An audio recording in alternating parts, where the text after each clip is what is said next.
Let's dive into something that's always felt a little off. You know, that weird double standard where you can rent out your apartment to a stranger for months, but you can't even let a friend borrow your rental car for an afternoon. So why is that? What makes these two rentals so fundamentally different? It seems completely backwards, doesn't it? I mean, your home is one of your biggest, most personal assets, and yet the law often gives you a path to sublet it. But a simple rental car, something you might just have for a weekend, the contract is a hard no. And the reason isn't just some random company policy. Nope, it goes way deeper, right into the very fabric of the law itself. Okay, so let's start with the easy one, the rental car. The reason you can't just toss the keys to a friend is incredibly straightforward. It all comes down to that piece of paper you probably signed without really reading. Yeah, that rental agreement isn't just a formality. It's a private contract. And for the rental car company, that contract has one primary job: to control risk. They have to know exactly who is behind the wheel of their car at all times. Why? Because that person is who their insurance covers, and that person is who's on the hook if anything goes wrong. And that's why those contracts are so darn strict. They are crystal clear. No one drives that car unless their name is on the agreement.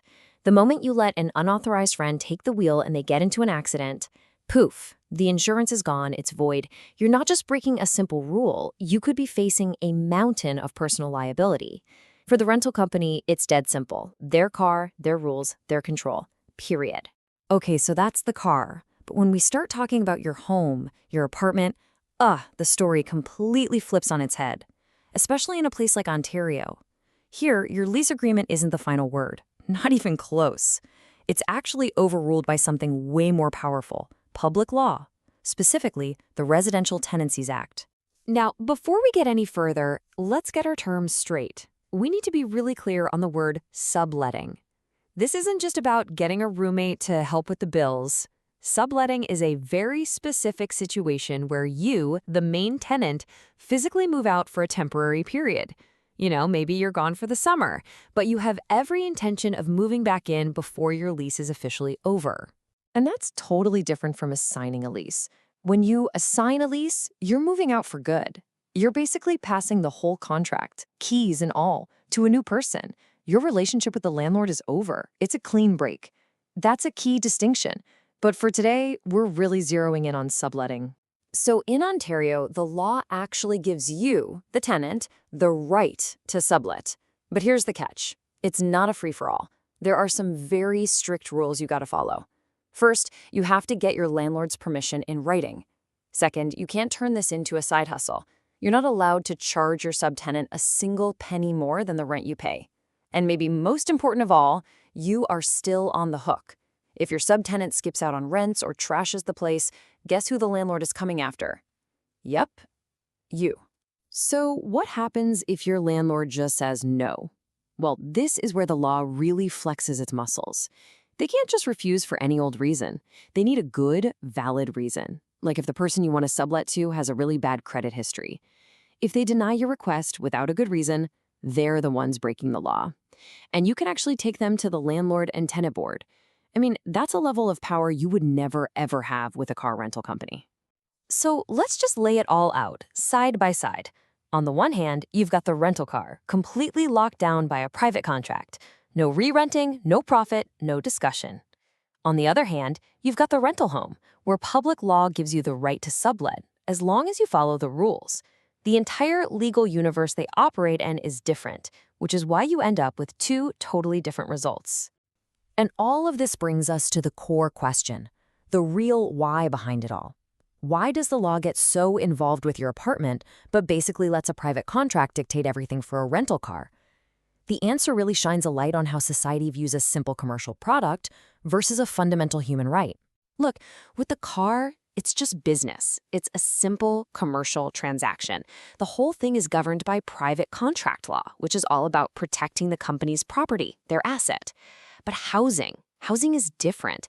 It's treated as a fundamental necessity. So public law steps in to create a balance between the landlord's right to own property and the tenant's right to have stable, secure housing. One is about business, the other is about life. Okay, so that's all the legal theory. But what does this actually look like on the ground? how does it play out in the real world? Let's take a look at what people are actually saying and asking about this stuff. Yeah, this person hits the nail on the head.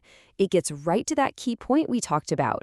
The second you are no longer living in the unit, the moment you hand over possession, you also hand over the ability to make a profit. The law is very specifically designed to stop tenants from becoming unofficial landlords and marking up the rent. And just so we're absolutely 100% clear, this isn't just a friendly suggestion or a best practice. As this comment points out, trying to profit from a sublet in Ontario is straight up illegal. It's written right there, black and white, in the Residential Tenancies Act. And here it is, Section 134, subsection 3, paragraph A. The fact that lawmakers got this specific, right down to the letter, tells you everything you need to know. They wanted to shut down any debate. This isn't some legal gray area or a loophole to be exploited. It is a hard, fast, and clear rule. And this is another super important real-world distinction that this comment clears up perfectly. Getting a roommate, someone who lives there with you, is not subletting. You don't need your landlord's permission for that, although you do have to follow local overcrowding rules. Subletting is only when you leave and someone else takes your place. That's when you have to get consent. So after all that, when you strip everything else away, it really just boils down to this one single idea. A car is a commercial asset, and it's protected by the simple, clear rules of a private contract. A home, on the other hand, is a human necessity, and it's regulated by a whole complex framework of public law. And that, right there, is the fundamental difference that explains everything. Which brings us to a final, very modern question. The laws we've been talking about, well, they were written long before anyone had even dreamed of things like Airbnb or the sharing economy. As these new platforms continue to blur the lines between what's a hotel, what's a home, and what's a sublet, you have to ask, are these old rules still fit for purpose? It's a huge debate that's really only just beginning. Thanks for watching The Explainer.